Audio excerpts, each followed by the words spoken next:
दोस्तों आज की इस वीडियो में हम समझेंगे श्रीमद् भगवद गीता के तीसरे अध्याय के 5 श्लोक को 16 से 20 तक। हम हर श्लोक को पूरे डिटेल में समझेंगे, एक एक शब्द का मतलब समझेंगे और फिर हम पूरे श्लोक का मतलब भी समझेंगे। तो चलो एक एक करके हम हर श्लोक को पूरे डिटेल में समझते हैं। यहाँ पर सबसे पहले हम लेते हैं श्रीमद् भगवद गीता के तीसरे अध्याय का 16वां श्लोक। भगवान श्री कृष्ण कहते हैं, एवं प्रवर्तितम चक्रम नानुवर्तयति है यह अघायुरिंद्रियारामो मोघम पार्थ स जीवति। ये था पूरा श्लोक। चलो सबसे पहले हम समझते हैं एक एक शब्द का मतलब, फिर हम समझेंगे पूरे श्लोक का मतलब। यहाँ पर शब्द है एवं प्रवर्तितम चक्रम। एवं का मतलब होता है इस प्रकार, प्रवर्तितम मतलब प्रचलित और चक्रम मतलब सृष्टि चक्र के। फिर है नानुवर्तयति है, इसमें है 3 शब्द, न, अनुवर्तयति और इह। न मतलब नहीं, अनुवर्तयति मतलब अनुकूल और इह मतलब इसमें। यहाँ पर इसका यूज किया गया है इस श्लोक में। फिर इसके बाद है यह, और यह मतलब जो, मतलब कि जो पुरुष। तो यहाँ पर पहले वाक्य का मतलब हो गया जो पुरुष इस लोक में इस प्रकार प्रचलित सृष्टि चक्र के अनुकूल नहीं चलता है। चलो हम दूसरे वाक्य के एक एक शब्द को समझते हैं। यहाँ पर सबसे पहला शब्द है अघायुरिंद्रियारामो। इसमें है 2 शब्द, अघायु और इंद्रियारामा। अघायु मतलब पापी पुरुष और इंद्रियारामा मतलब इंद्रियों के द्वारा भोगों में रमन करने वाला, यानी कि इंद्रियों के द्वारा हमें जो आनंद मिलता है उसमें डूबा रहने वाला। फिर है मोघम पार्थ सौ जीवती। मोघम मतलब व्यर्थ ही, जीवती मतलब जीता है। पार्थ यह अर्जुन का नाम है और सह मतलब वह। तो दूसरे वाक्य का मतलब हो गया कि वह इंद्रियों के द्वारा भोगों में रमन करने वाला पापी पुरुष व्यर्थ ही जीता है। ये था 16वें श्लोक के एक एक शब्द का मतलब और दोनों वाक्य का मतलब। चलो हम दोनों वाक्य को जोड़ते हैं और समझते हैं पूरे श्लोक का मतलब।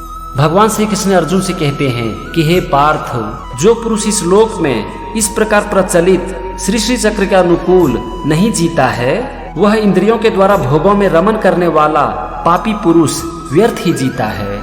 चलो इसे मैं आपको थोड़ा आसान भाषा में समझाता हूँ। भगवान श्री कृष्ण कहते हैं कि हे पार्थ, सृष्टि चक्र के अनुकूल जो पुरुष इस लोक में परंपरा के अनुसार अपने कार्य को नहीं करता है, वह इंद्रियों के द्वारा मिलने वाले आनंद में डूबा रहता है और ऐसा पापी पुरुष व्यर्थ ही जीता है। यानी कि यहाँ पर भगवान कह रहे हैं कि सृष्टि चक्र के अनुसार हमें अपने कर्तव्य को करना चाहिए।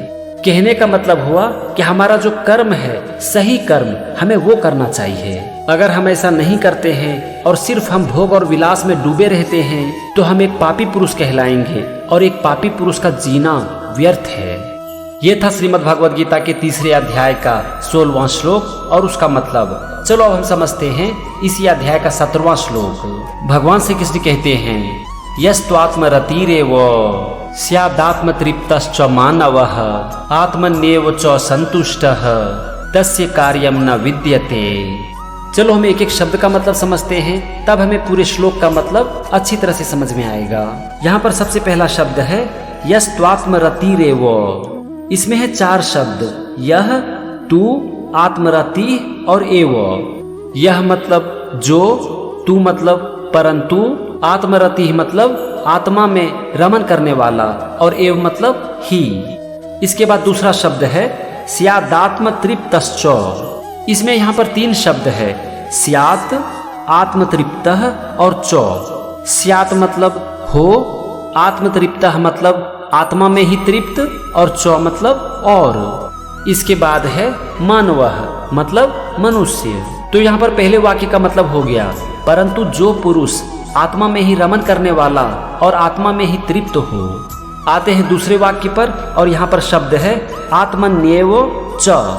आत्मन्येव 2 शब्द से बना है, आत्मनि और एव। आत्मनि मतलब आत्मा में और एव मतलब ही। इसके बाद है संतुष्टस्य। इसमें है 2 शब्द, संतुष्ट और तस्य।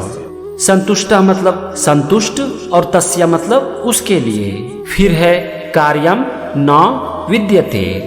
कार्यम मतलब कोई कर्तव्य न मतलब नहीं और विद्यते मतलब है। यहाँ पर दूसरे वाक्य का मतलब हो गया और आत्मा में ही संतुष्ट हो उसके लिए कोई कर्तव्य नहीं है। चलो अब हम दोनों वाक्य को जोड़ते हैं और समझते हैं पूरे श्लोक का मतलब। भगवान श्री कृष्ण कहते हैं, परंतु जो मनुष्य आत्मा में ही रमन करने वाला और आत्मा में ही तृप्त तथा आत्मा में ही संतुष्ट हो उसके लिए कोई कर्तव्य नहीं है। यहाँ पर भगवान कह रहे हैं कि जो मनुष्य अपने आत्मा के साथ रहता है, आत्मा में तृप्त रहता है और आत्मा में ही संतुष्ट रहता है, वो कर्म के बंधन से मुक्त हो जाता है। ये था 17वां श्लोक। चलो हम समझते हैं 18वें श्लोक को। भगवान श्री कृष्ण कहते हैं, नैव तस्य कृतेनार्थो न कृत्येनेह कश्चन न चास्य सर्वभूतेषु कश्चिदर्थ व्यपाश्रयः। यहाँ पर सबसे पहला शब्द है नैव। इसमें है दो शब्द, न और एव। न मतलब नहीं और एव मतलब ही। इसके बाद है तस्य और तस्य का मतलब होता है उसका। फिर है कृतेनार्थो। इसमें है दो शब्द, कृतेन और अर्थ। कृतेन का मतलब होता है कर्म करने से और अर्थ मतलब प्रयोजन। फिर है नाकृतेनेह। इसमें है तीन शब्द, न, अकृतेन और इह। अकृतेन का मतलब होता है कर्मों के ना करने से और इह मतलब इसमें, इस लोक में। इसके बाद है कश्यन और कश्यन मतलब कोई। तो यहाँ पर पहले वाक्य का मतलब हो गया कि उसका इस विश्व में ना कर्म करने से कोई प्रयोजन रहता है और ना ही कर्मों के ना करने से ही। कहने का यहाँ पर मतलब है ऐसे व्यक्ति के लिए कर्म करना और ना करना दोनों ही बराबर है। यहाँ पर किस व्यक्ति की बात कही जा रही है, इसके लिए आप 17वें श्लोक को देखो। जो व्यक्ति अपने आत्मा के साथ रहता है, आत्मा में तृप्त रहता है और आत्मा में ही संतुष्ट रहता है, उस व्यक्ति के बारे में बात की जा रही है। अब हम आते हैं दूसरे वाक्य पर और यहाँ पर सबसे पहला शब्द है न चास्य। न मतलब नहीं, ये तो आप जानते ही हो। फिर है चास्य। इसमें दो शब्द है, चौ अस्य। चौ मतलब और अस्य मतलब इसका। फिर है सर्वभूतेषु। सर्वभूतेषु का मतलब होता है संपूर्ण प्राणियों में। इसके बाद है कश्चिदर्थ व्यपाश्रयः। इसमें है दो शब्द, कश्चित और अर्थ व्यपाश्रयः। कश्चित मतलब थोड़ा सा भी और अर्थ व्यपाश्रयः मतलब स्वार्थ का संबंध। तो यहाँ पर दूसरे वाक्य का मतलब हो गया तथा संपूर्ण प्राणियों में भी इसका थोड़ा सा भी स्वार्थ का संबंध नहीं रहता। कहने का मतलब हुआ कि ऐसे लोग स्वार्थी नहीं होते।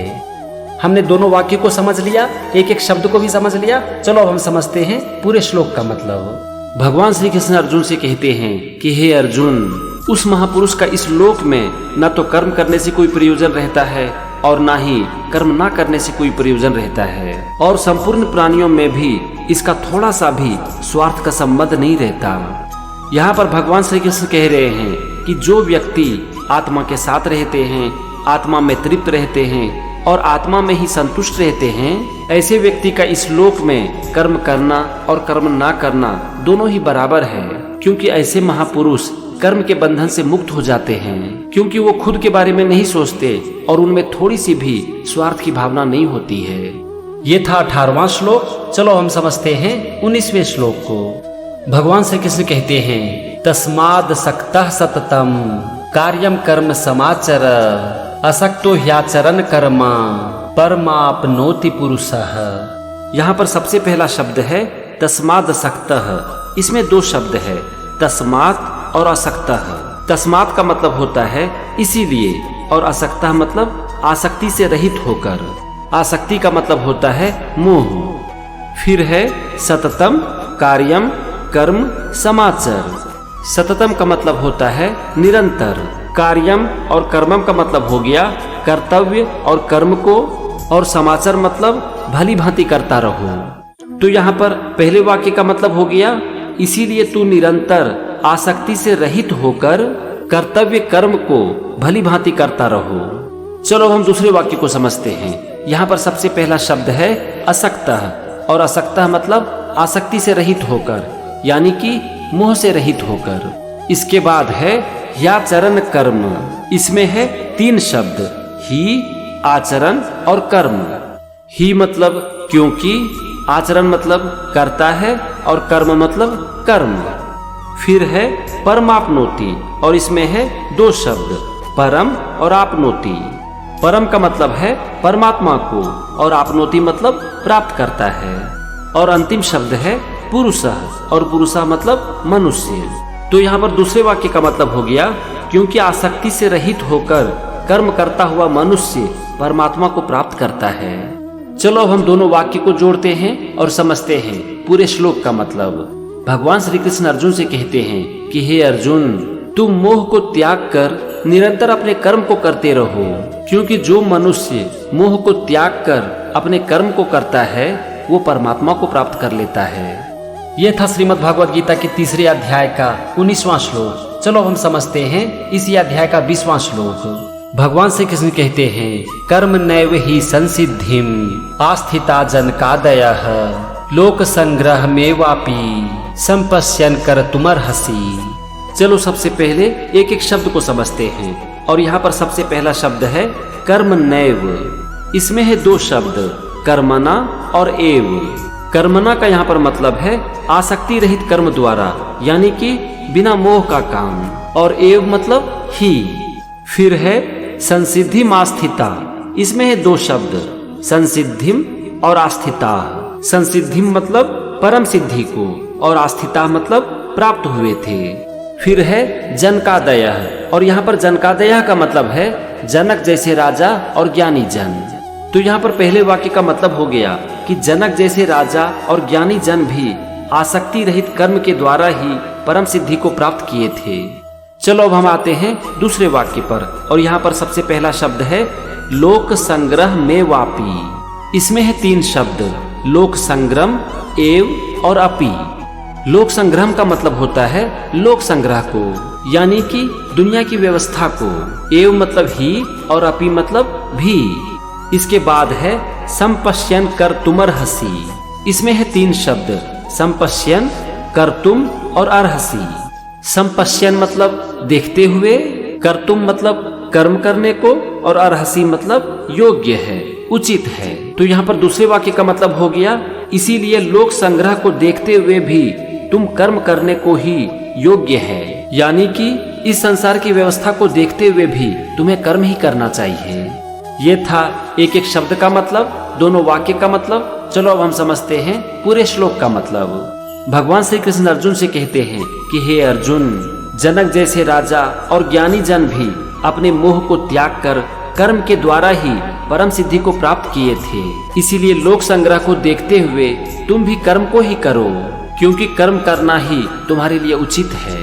ये था श्रीमद् भागवत गीता के तीसरे अध्याय का 20वां श्लोक और उसका मतलब। तो फ्रेंड्स, आज की इस वीडियो में हमने श्रीमद् भागवत गीता के तीसरे अध्याय के 5 श्लोक को समझा। अगले वीडियो में हम इसी अध्याय के कुछ और श्लोक को समझेंगे। श्रीमद् भागवत गीता का ये सीरीज कंटिन्यू रहेगा, तो आप मेरे साथ बने रहिए और सीखते रहिए श्रीमद् भागवत गीता। जय श्री कृष्ण।